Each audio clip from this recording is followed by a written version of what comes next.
Bienvenue sur le podcast des assistantes maternelles. Bonjour à toutes et à tous. L'équipe du relais Petite Enfance de Loust à Procyon Communauté vous invite à découvrir ou redécouvrir le métier d'assistante maternelle. Dans cette série de podcasts, 2 assistantes maternelles, au parcours différent, nous ouvrent les portes de leur quotidien et nous parlent avec plaisir de leur métier. Et qui sait, elles vous donneront peut-être envie de le devenir. Nathalie et Marie nous présentent aujourd'hui leur journée type et nous font entrer dans leur univers. Venez. L'accueil au quotidien des enfants, c'est les accueillir chez soi, donc dans un contexte plutôt familial, pendant tout le temps où leurs parents sont absents, ils sont au travail ou ils ont des rendez-vous, des choses comme ça. Donc c'est prendre le relais des parents, donc tout en maintenant leur éducation, suivant le rythme de l'enfant, lui apporter les choses essentielles dont il a besoin, du sommeil, manger, jouer. Éventuellement, j'ai la pyramide de Maslow dans la tête, donc c'est vrai que c'est les besoins physiologiques à la base. Et puis tout doucement, on le fait évoluer pour qu'il arrive à l'estime de soi. Donc le faire grandir, l'applaudir, le féliciter et le pousser à grandir dans un cadre bienveillant. L'espace de travail chez moi, j'ai la chance d'avoir une chambre entièrement dédiée pour les enfants. Donc ils ont vraiment leur espace de repos. Et sinon, ils ont un espace de jeu dans la pièce de vie. Un tapis de jeu avec à disposition les jeux en fonction de leur âge, de leur envie du moment, des choses comme ça. J'ai un espace un petit peu plus sécurisé pour les plus petits, donc qui reste au sol pour la motricité libre, mais avec des petites barrières pour que les plus grands les embêtent pas trop. Et l'espace repas est dans la même pièce, mais un petit peu en décalé, donc ce qui fait que si j'ai un repas à donner un petit peu en avance, j'ai quand même vue sur les autres. J'ai un agrément pour 4 enfants, donc simultanément, ils sont souvent 4, parfois juste 3. Pour accueillir les enfants, il faut que le logement soit quand même sécurisé, qu'il puisse évoluer dans l'espace sans se mettre en danger. Après, c'est des questions de bon sens. Si on a des animaux, on laisse pas l'enfant seul avec l'animal.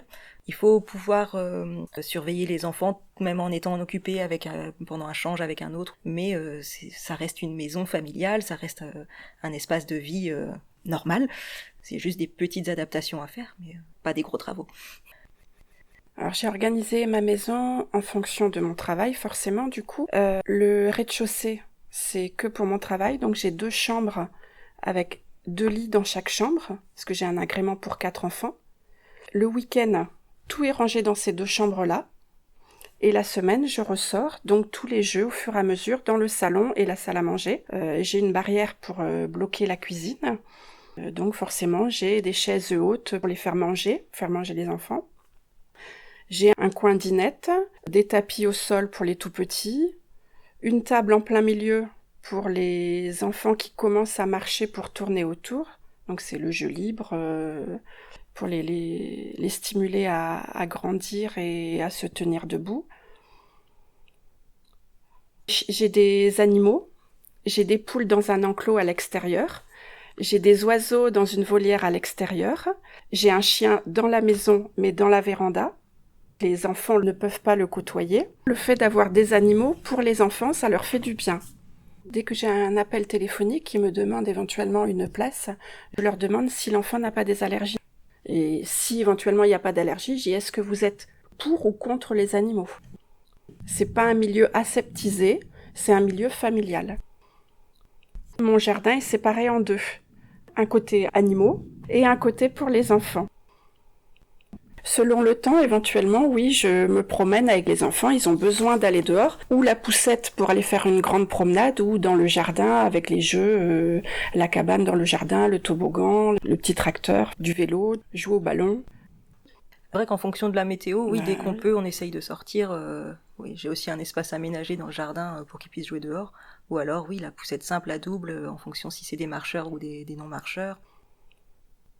Quand j'accueille les parents et l'enfant, ils sont dans l'entrée. Chaque enfant a une case, il met toutes ses affaires dedans. On discute de ce qui s'est passé la nuit ou le week-end, comment l'enfant s'est comporté. Il y a le bisou à papa ou à maman, le au revoir, et une fois que la porte est fermée, il y a le bonjour à nounou.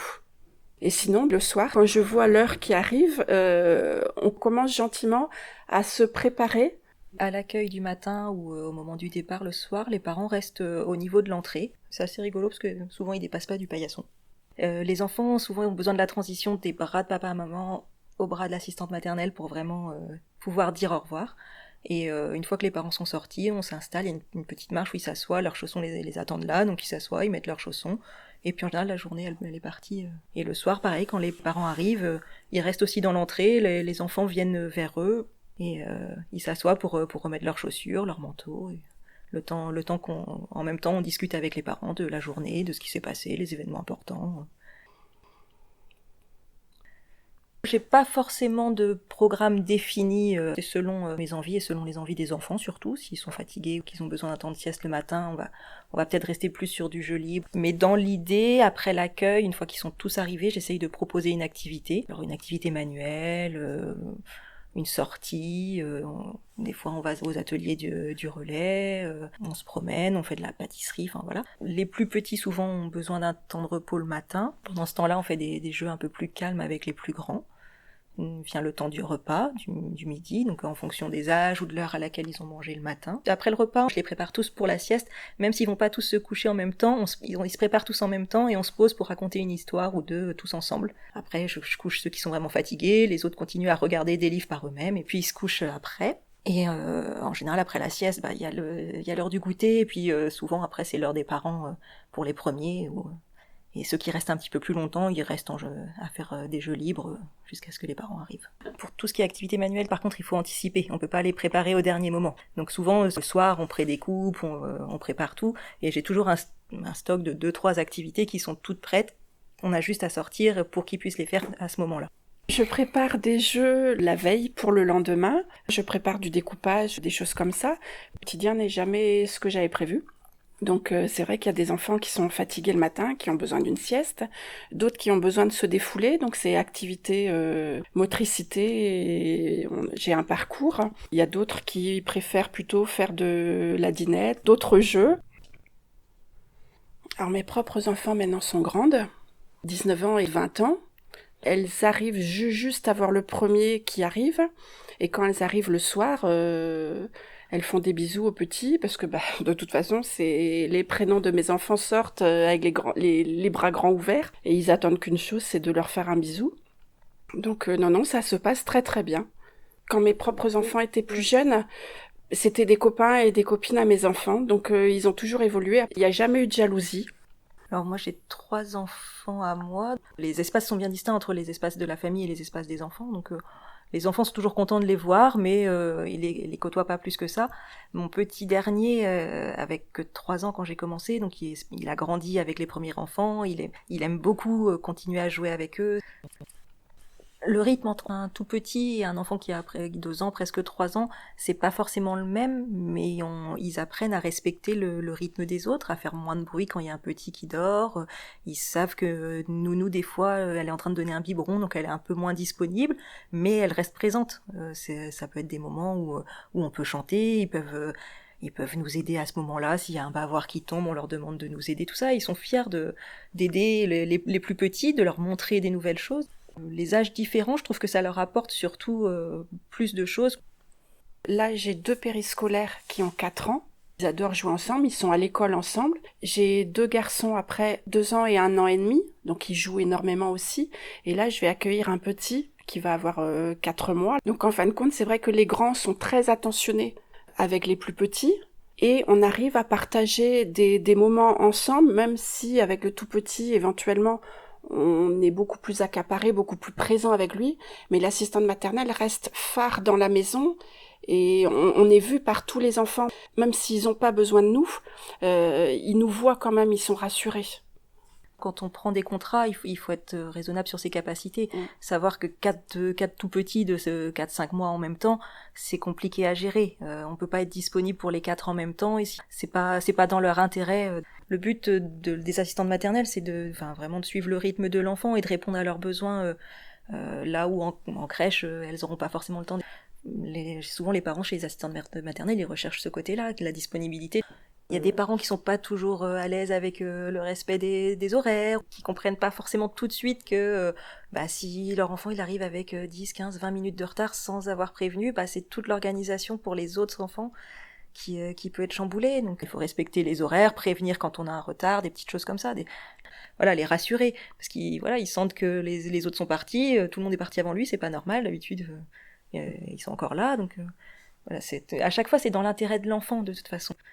Faut pas que les parents ils prennent une assistante maternelle parce qu'il en faut absolument une.